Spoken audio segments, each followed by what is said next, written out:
Bismillahirrahmanirrahim. Assalamualaikum warahmatullahi wabarakatuh.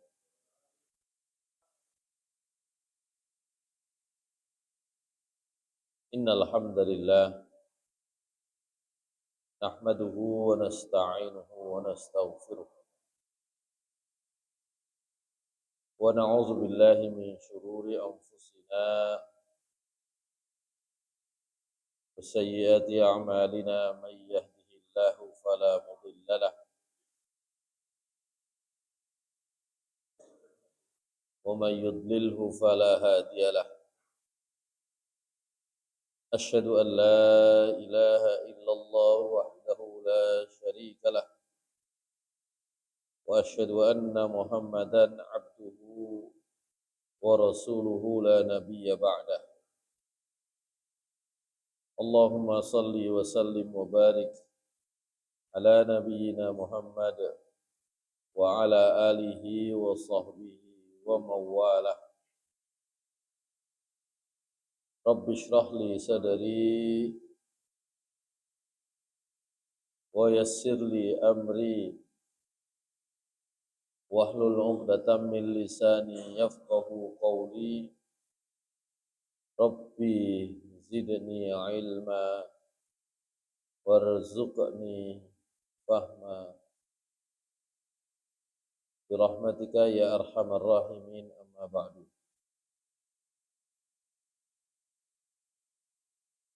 Hadirin jamaah salat maghrib di Salat Darussalam yang dimuliakan Allah Subhanahu wa taala. Pertama, marilah kita syukur kepada Allah Subhanahu wa taala bahwa sampai maghrib tanggal 31 September 2025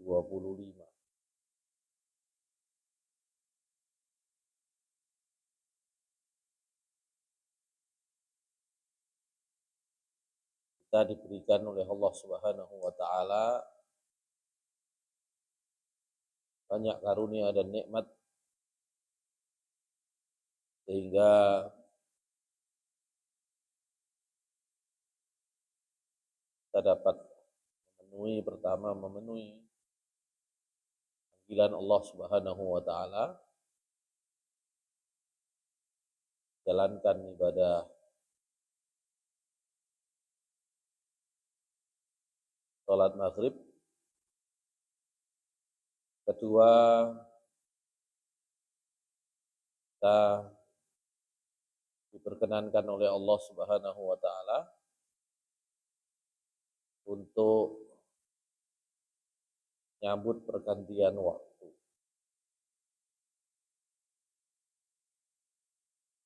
Meskipun tidak dalam sunnah Rasulullah SAW memperingati tahun baru Masehi, tapi sekurang-kurangnya pergantian waktu yang ada di hadapan kita kali ini jadi mengingat bagi kita sekalian bahwa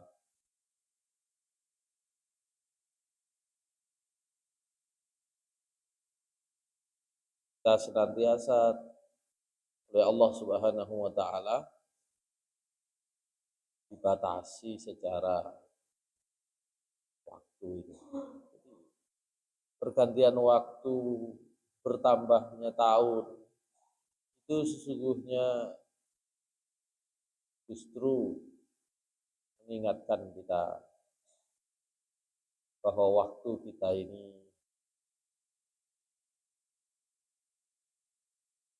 sebentar. Hadirin sekalian yang dimuliakan Allah Subhanahu wa taala, kalau bulan hijriahnya kita sudah ada di bulan Rajab. Tanggalnya tanggal betul? Sekarang tanggal 11 Rajab.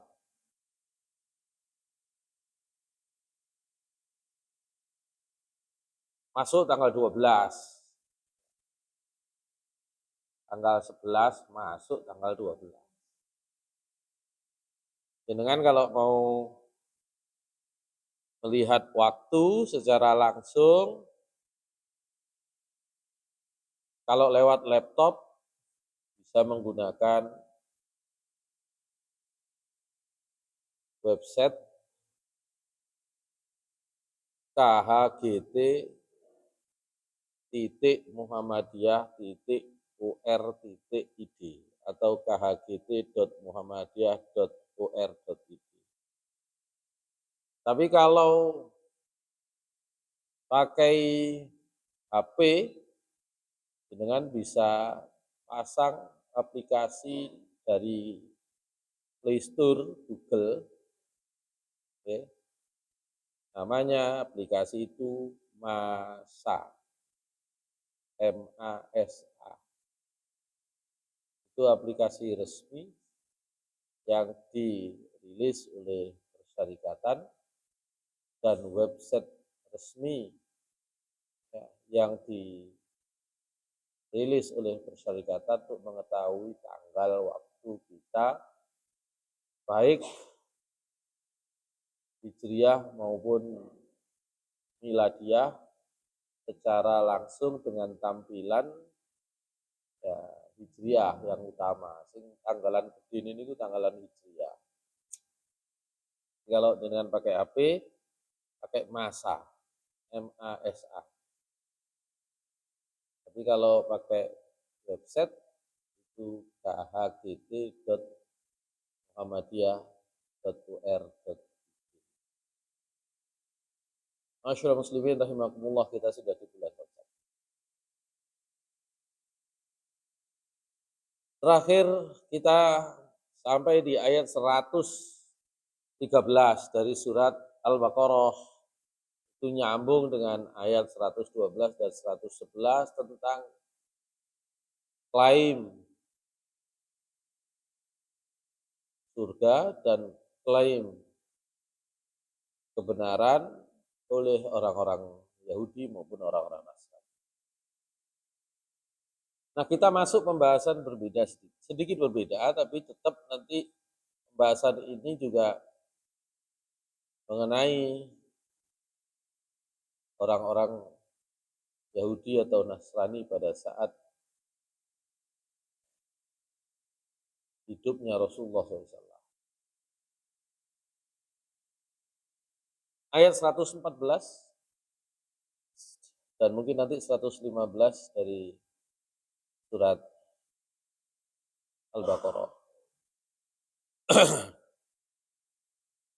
A'udzu billahi minasy syaithanir rajim. Wa man azlamu mimman mana'a masajidallahi an yudhkara fiha ismuhu wa sa'a fi kharabiha. أولئك ما كان لهم أن يدخلوها إلا خائفين لهم في الدنيا خزي ولهم في الآخرة عذاب عظيم.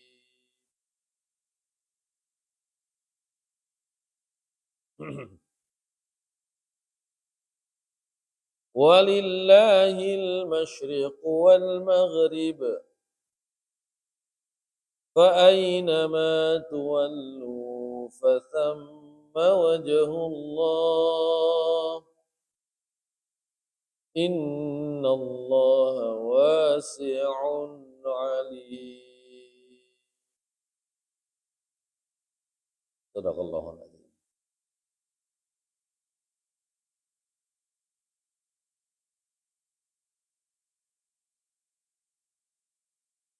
Wa man azlamu, dan siapakah yang lebih menganiaya?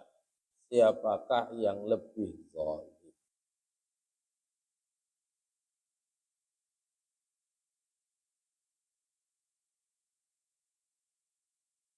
Mimman, dari orang-orang, mana'a masajidallahi ayyuzkara fiha ismuhu wa sa'a fi kharabiha.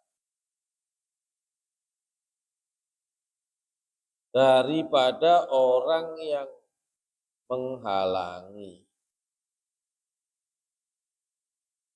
disebutnya di dalam masjid-masjid Allah, disebutnya nama-nama Allah di dalam masjid-masjid. Imam mana'a, daripada orang yang menghalangi masajidallah, menghalangi masjid-masjid Allah, ayyuzkara fiha ismuhu, untuk disebut di dalamnya nama Allah. Jadi maksudnya, siapakah yang lebih aniaya, lebih zalim daripada orang yang menghalangi disebutnya nama Allah di masjid-masjid. Wa sa'a fi kharabiha, dan tidak cukup di situ, juga berupaya keras fi kharabiha, dalam menghancurkannya.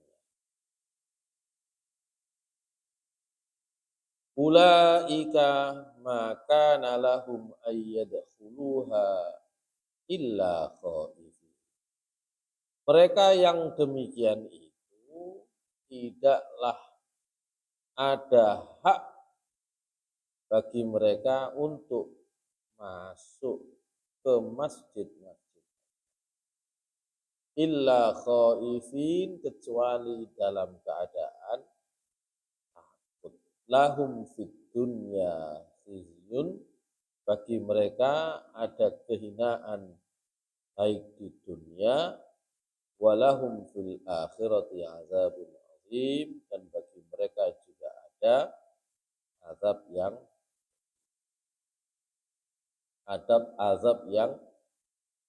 dahsyat, azab yang masyaallah. Muslimin rahimakumullah. Pertama, barangkali di sini yang penting nanti digali itu adalah satu, tentang siapa yang dimaksud dengan orang yang menghalangi ya disebutnya nama-nama Allah di masjid. Siapakah yang dimaksud dengan orang yang punya usaha, upaya menghancurkan, merubuhkan masjid. Yang kedua adalah yang dimaksud masjid di sini apa kan itu ya?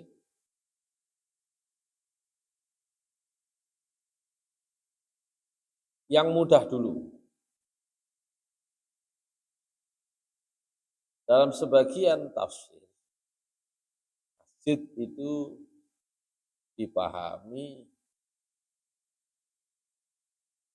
dengan dua artian. Masjid secara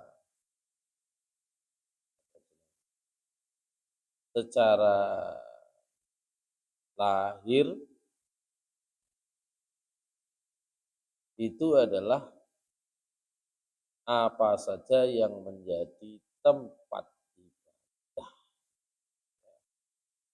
Jadi masjid itu adalah tempat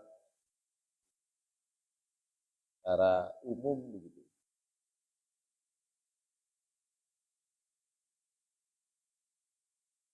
Masajid jamak dari masjid. Maka masjid itu adalah al-makanul khossu lil ibadah. Tempat yang khusus untuk ibadah. Disebut masjid makhuzun minas sujud. Diambil dari kata sujud karena ibadah di dalam masjid itu salah satu yang paling utama adalah sujud. Sholat di masjid itu yang utama, salah satu gerakannya adalah sujud, yakni wad'ul jabhah alal ardi.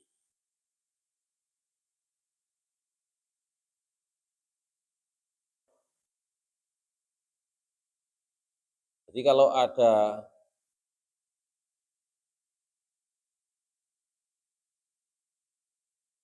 ruang yang kadang-kadang dipakai sholat, dipakai sujud, tapi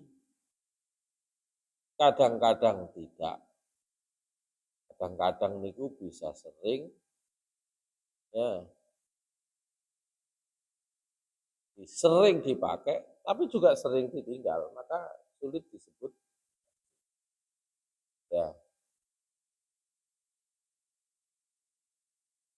misal di rumah buatkan ruangan, nggak mesti digawe sholat ya arang-arang, wong sholat nang masjid, ya misal, maka tidak disebut. Tapi kalau sudah dibuat tempat khusus, terus-menerus dipakai untuk beribadah, khususnya sholat, maka itu masjid. Karenanya kalau sudah membuat masjid, itu sakit dijaga supaya terus dipakai untuk beribadah. Sing rada angel niku masjid teng kantor pemerintah. Wayahe cuti bersama. Kayak wingi ini, ya, cuti bersama.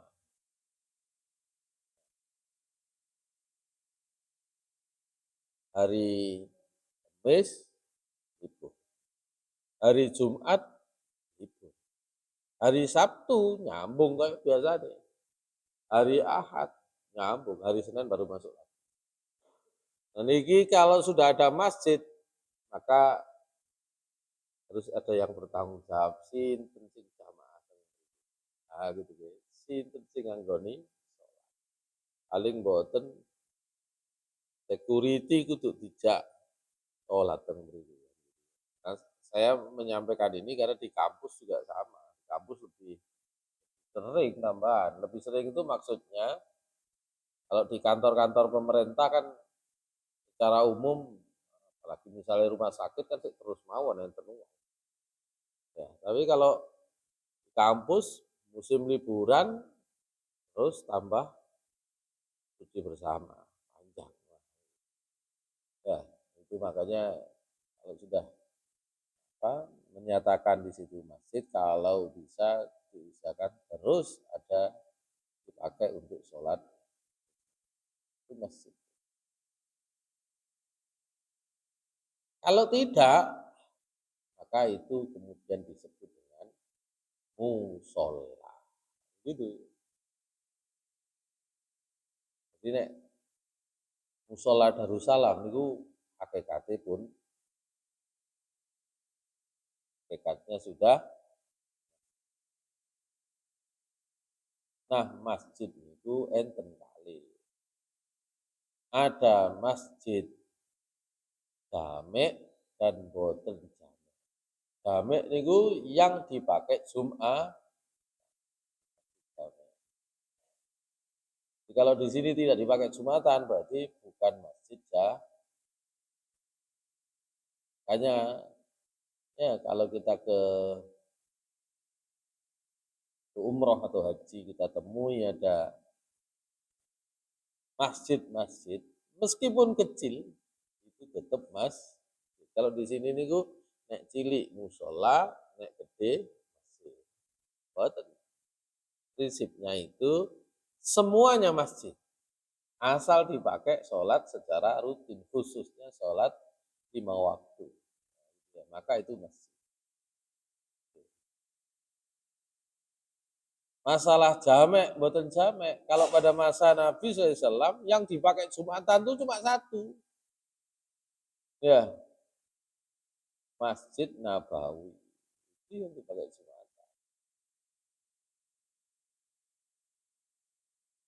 Kita tahu di sana itu kan ada masjid Kiblaten, ada masjid, enggak terlalu jauh. Masjid Kuba, enggak terlalu jauh. Tapi pada masa Nabi SAW, nek Jumatan morone nang masjid. Bahwa sekarang dengan kondisinya seperti itu dipakai juga itu perkembangannya. Tapi pada masa itu boten. Itu namanya jamek dan boten jamek. Ada yang dipakai Jumatan, ada yang boten. Sahabat-sahabat Nabi itu dari daerah yang pelosok, pedesaan, A'rab, itu tetap budal nang masjid dari jauh sekalipun, nek pun Jumatan datang ke masjid. Di kampungnya meskipun ada masjid, boten digawe. Alih kabeh. Termasuk kalau sholat Idul Fitri, Idul Adha. Bukan di masjid, tapi di musola sebelahnya Masjid Nabawi. Benar ya? Karena nanti sakniki kanggo tinggoni masjid apa? Umamah. Ya. Masjid Nabawi niku ngadep teng pundi? Kiblate. Ngadep ke selatan. Ya. Ini Paimaman, ya kan? Terus juga di situ sebelahnya ada apa namanya? Pintu pertama namanya Babus Salam, ya kan? Sebelahnya Paimaman ada makamnya Rasulullah SAW. Kan ngoten nggih? Iki Paimaman nggone mihrab, mantun niku enten makam Rasulullah SAW. Kan ngoten nggih? Antara itu namanya Raudhah, antara apa namanya Paimaman, antara mimbarnya Nabi SAW. Karena itu ada mimbarnya Nabi, ada mimbarnya yang dipakai oleh yang sekarang, ya dipakai sekarang untuk. Ya, itu ada namanya Raudhah. Nah, bagi yang mau ziarah ke makam itu lewat pintu paling depan nomor 1 itu namanya Babus Salam. Antun pintu niku njabane pun mboten enten, njabane niku pun latar. Begitu pula di sebelah selatannya di sebelah kanannya selatan, utara berarti kanan niku kulon nggih. Sebelah baratnya itu sudah latar yang luas. Ke barat lagi agak jauh kira-kira 150 meter itu ada gerbang nomor pinten lali nomor 36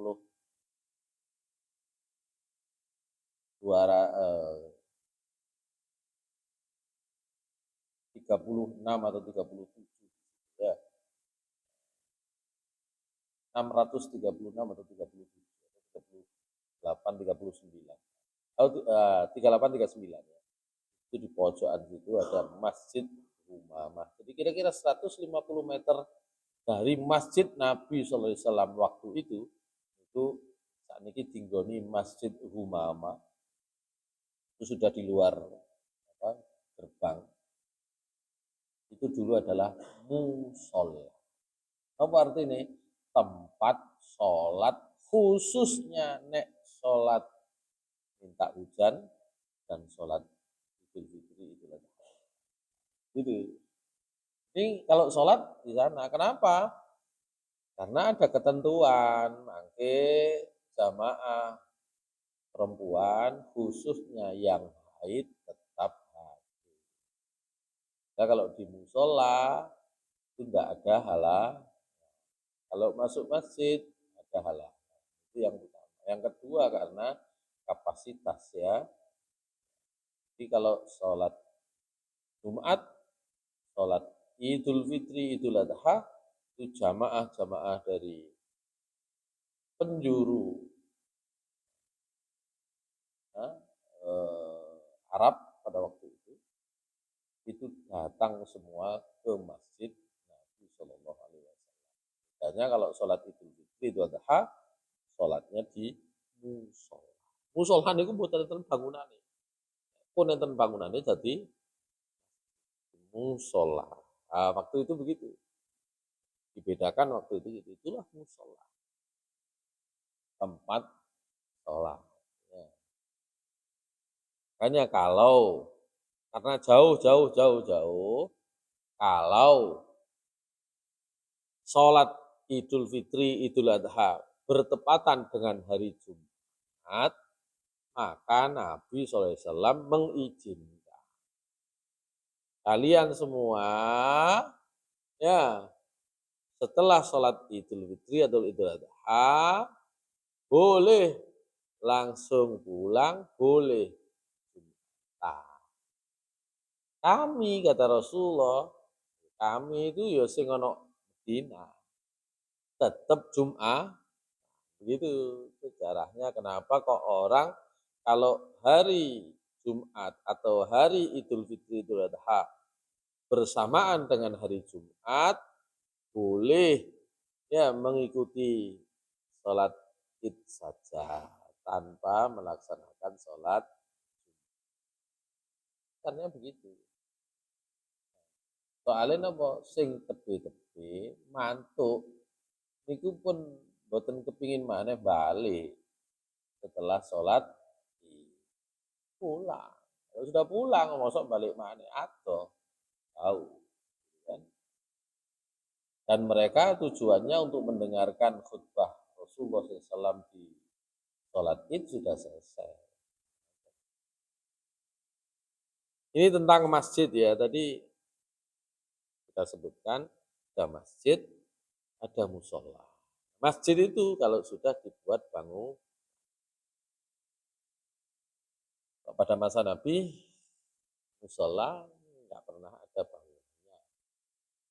Nah kalau sekarang musola jenengan, ya misalnya dibuatlah ruangan di rumah, dibangun di tempat, tapi tidak dipakai ibadah sehari-hari, ya itu tetap musol. Tinggal nanti persoalannya dan pertanyaan, iktikaf teng musola sakit napa mboten? Sakit. Musolai wong Indonesia itu gitu ya. Secara hakikat masjid. Tapi masjid itu memang punya afdoliyah, punya mana yang lebih utama. Semakin banyak jamaahnya, ya semakin utama. Biasanya kan begitu ya. Bagi yang bagi yang akan datang ke masjid atau ke masjid ya, lebih utama yang jaraknya lebih jauh itu lebih utama. Itu pun yang demikian itu tentu ada apa namanya sebab urutnya sendiri. Gara-gara ada satu keluarga kepingin niru Nabi SAW, omai juga. Sehingga tanah di dekat masjid yang nempel teras masjid itu kepingin dituku kabeh. Tukunya. Omai gini. Karena Nabi SAW ya akhirnya menyampaikan nggak usah, sama nggak usah di sini. Ya, setiap langkah untuk menuju masjid maka itu dihitung pahala. Jadi ini sama nggak usah kupu, ngomai atau nggak masalah. Tapi tetap sing ngomai juga tetap ada keutamaan. Baik, itu tentang masjid secara apa ini? Secara syariat. Nah, secara makna maknawi, ya, masjid di sini secara maknawi itu adalah ya, semua tempat atau semua keadaan yang membuat orang sujud kepada Allah. Karena itu nanti makna merubuhkan atau menghalangi orang masuk masjid bisa makna itu lafzi, bisa. Baik. Sekarang yang kedua, siapa yang dimaksud dengan orang-orang yang menghalangi masjid-masjid Allah itu disebut nama Allah di dalamnya. Pertama, ini menurut ya,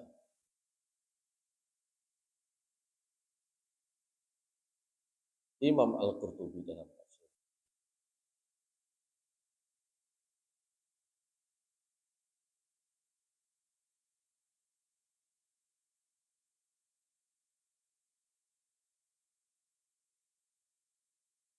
Ayat ini kata Imam Al-Qurtubi dalam tafsir beliau, pertama ditujukan kepada orang Persia. Namanya Ukhtun Nasr. Ikhtalafan nasu fil murad bihadhil ayah wa fi man nuzil.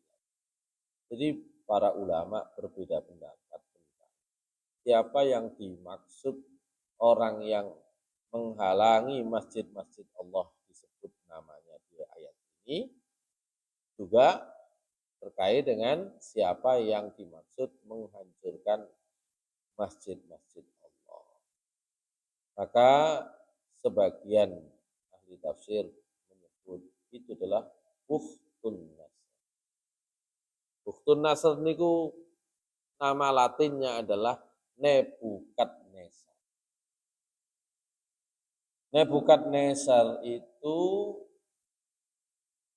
aslinya Persia, menyerbu Baitul Maqdis pada masa Bani Israil. Jadi, maaf, pada masa setelah Nabi Musa. Oke. Jadi itu tidak terkait langsung dengan peristiwa yang dialami oleh Rasulullah SAW. Nebukadnezar atau Bukhtun Nasr inilah yang menghancurkan Baitul.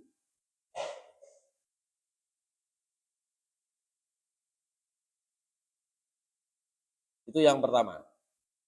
Kalau itu jelas, artinya memang Baitul Maqdis pernah dirobohkan, dihancurkan, dirusak oleh Bukhtun. Tapi sebagian ahli tafsir lain, lah nopo relevansi ini ambek Nabi Shallallahu Alaihi Wasallam waktu itu, apa hubungannya? Maka yang kedua, ya, ada yang berpendapat, qala Ibnu Abbas, diantaranya Ibnu Abbas radhiyallahu anhu, yang menyebut bahwa ayat ini diturunkan terkait dengan perilaku orang-orang Nasrani. Karena di ayat sebelumnya, ayat 113, 112, orang Nasrani itu yang mengaku paling berhak masuk surga. Padahal orang Nasrani ini sinten? Orang Nasrani itu adalah mereka yang mengikuti ajaran agama yang dibawa oleh Nabi, tapi setelah ada perubahan-perubahan. Jadi Nabi Isa alaihissalam itu kan Bani Israel, keturunan Bani Israel, kaumnya Bani Israel yang memusuhi dan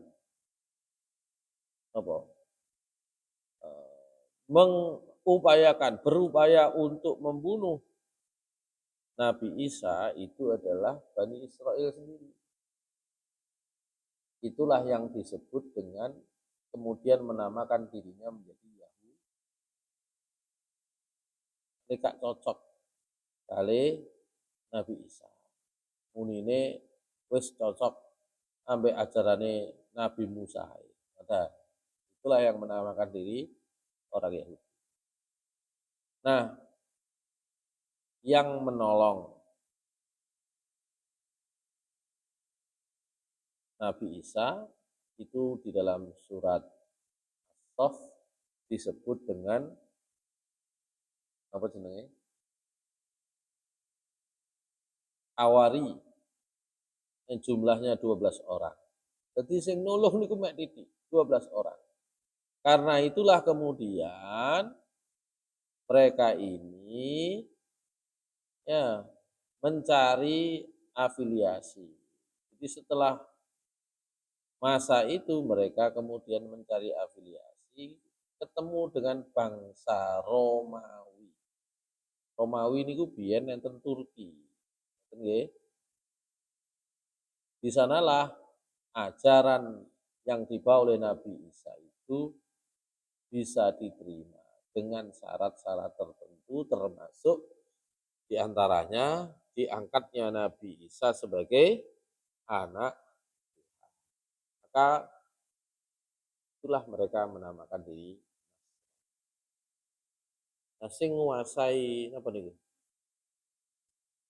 Baitul Maqdis awalnya adalah Bani Israel yang menyatakan diri sebagai Yahudi. Sehingga orang-orang Nasrani di bawah kekuasaan bangsa Romawi menyerang Baitul. Jadi yang keduanya ceritanya untuk tahu. Jadi pusat ritual ibadah, situs bersejarahnya tetap Baitul. Orang Nasrani ya yang berasal dari Romawi inilah yang kemudian menyerang Baitul. Itu awalnya. Maka yang kedua, ayat ini dikaitkan dengan perilaku orang Nasrani yang juga pernah ya berusaha menghancurkan atau merusak Baitul.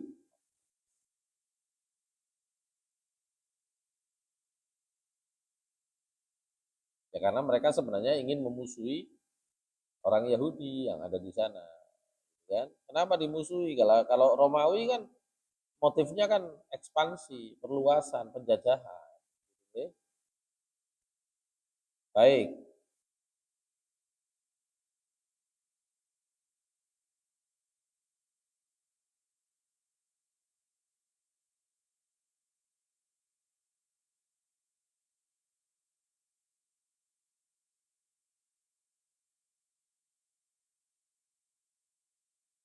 Wakila yang ketiga. Nuzilat fil musyrikina idza mana'ul musallina wan nabiyya sallallahu alaihi wasallam wa sadwihim anil masjidil harami amal Hudaybiyah. Ayat ini maksudnya yang ketiga ditujukan kepada orang-orang musyrik Quraisy yang melarang menghalangi Nabi Shallallahu Alaihi Wasallam dan sahabat-sahabat beliau untuk bisa masuk, untuk bisa sholat, untuk bisa ibadah di Masjidil Haram. Jadi bukan lagi tentang Baitul Maqdis. Dua sebab tadi tentang Baitul Maqdis. Yang ketiga ini terkait dengan Masjid Allah yang dimaksud adalah Masjidil Haram. Kapan terjadi? Yang dicatat oleh para ulama ya tahun ke-6 Hijriah. Saat Nabi SAW akan menjalankan ibadah haji. Hudaybiyah niku kan pun saat ini kan masuk apa jenenge? Mikot. Kayak wong sing kepingin umroh balik-balik. Itu sudah masuk kota Mekah, mikotnya orang yang mau melaksanakan ibadah umroh atau haji bagi penduduk Mekah. Itu mikotnya. Hudaybiyah. Jadi Nabi SAW pernah dihalangi, dicegah masuk Masjidil Haram pada tahun ke-6 diturunkan ayat khusus tentang itu, yaitu surat Al-Baqarah ayat 217. 217. Ya. Yas'alunaka 'anil syahril harami qitalin fihi Qul qitalun fihi kabir Wasaddun 'an sabilillahi wa kufrun bihi wal masjidil haram wa ikhraju ahlihi minhu akbaru 'indallah ila akhir ayat. Dua ayat ini. Jadi Nabi SAW pernah diusir, pernah dihalangi masuk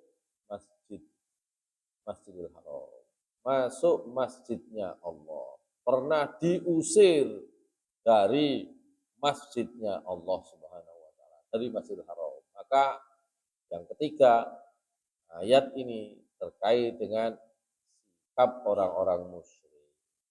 Ya. Yang keempat,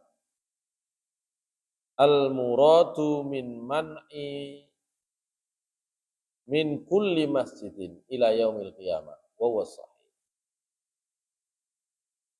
Yang keempat, maknanya ini nggih sapa wae yang berupaya melarang orang masuk masjid Allah sampai kiamat sinten mawon, siapapun orang yang menghalangi orang masuk masjid, inilah yang dimaksud dengan ayat ini.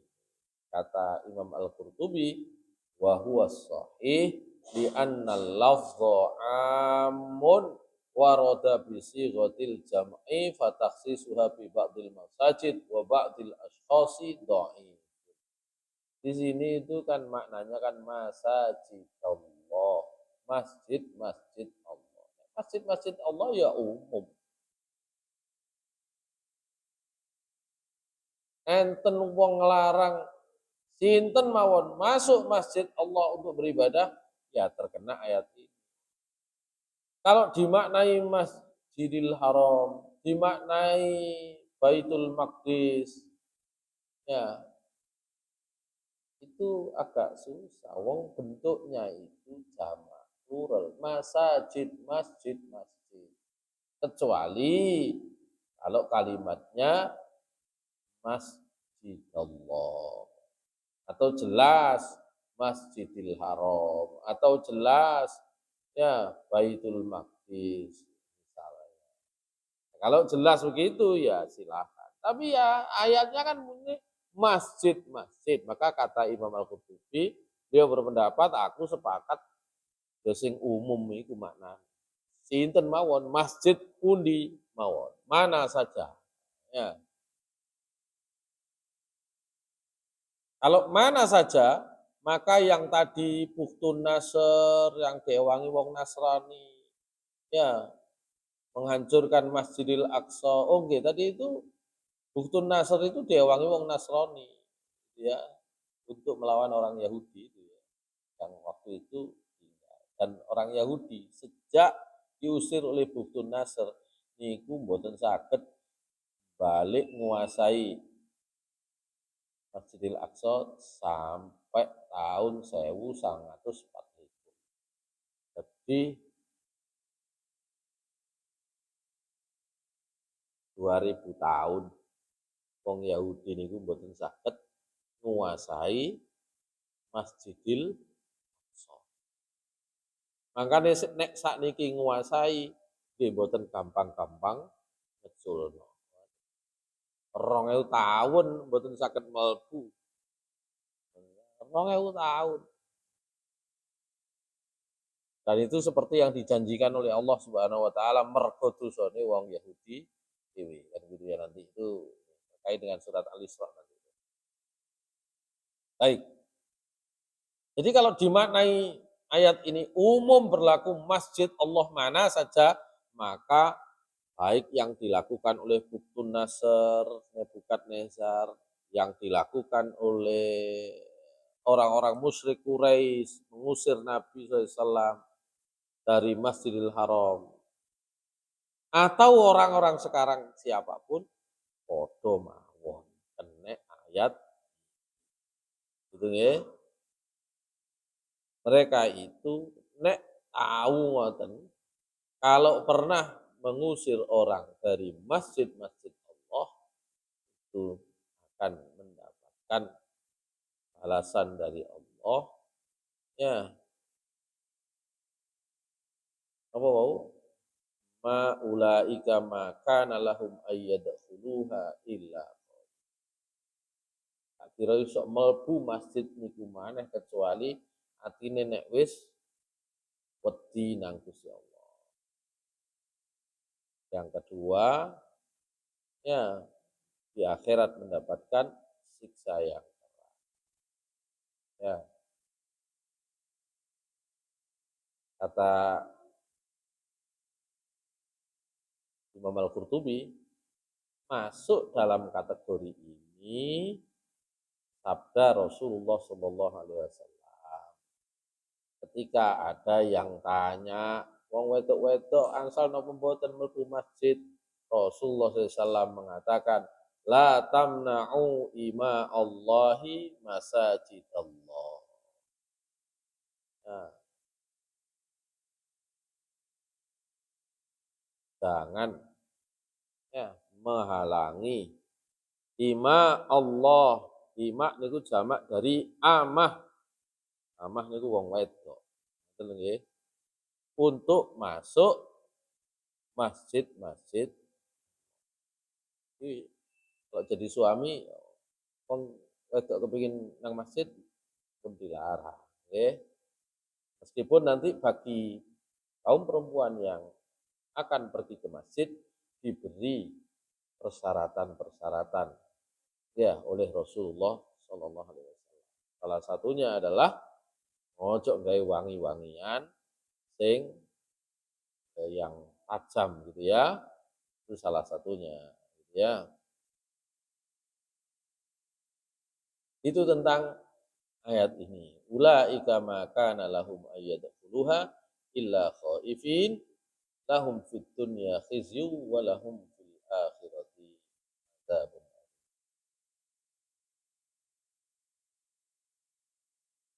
Masyaallah muslimin rahimakumullah. Itu ayat saja ya. Ayat satunya lagi nanti terkait dengan arah kiblat. Ini juga ada banyak apa namanya? Eh, tafsir tentang maksud Lillahil masyriqu wal maghribu fa aina ma tuwallu fasamma wajhu. Insyaallah nanti kita lanjutkan di waktu yang apa yang disampaikan di ayat 114 itu bisa dikaitkan dengan ayat 113 atau bahkan bisa dikaitkan dengan peristiwa yang sebelumnya sebelum masa Nabi Shallallahu Alaihi Wasallam maupun dikaitkan dengan situasi saat ini ya situasi kita sekarang ya di mana kita juga diharap berhati-hati untuk memperlakukan masjid-masjid Allah Subhanahu wa taala sesuai dengan peruntukannya sebagai tempat beribadah, tempat sujud dan tempat berzikir kepada Allah Subhanahu Aqulu qouli hadza wa astaghfirullah li wa lakum innahu huwal ghafurur rahim. Asyhadu an la ilaha illa anta astaghfiruka wa atubu ilaik. Assalamualaikum.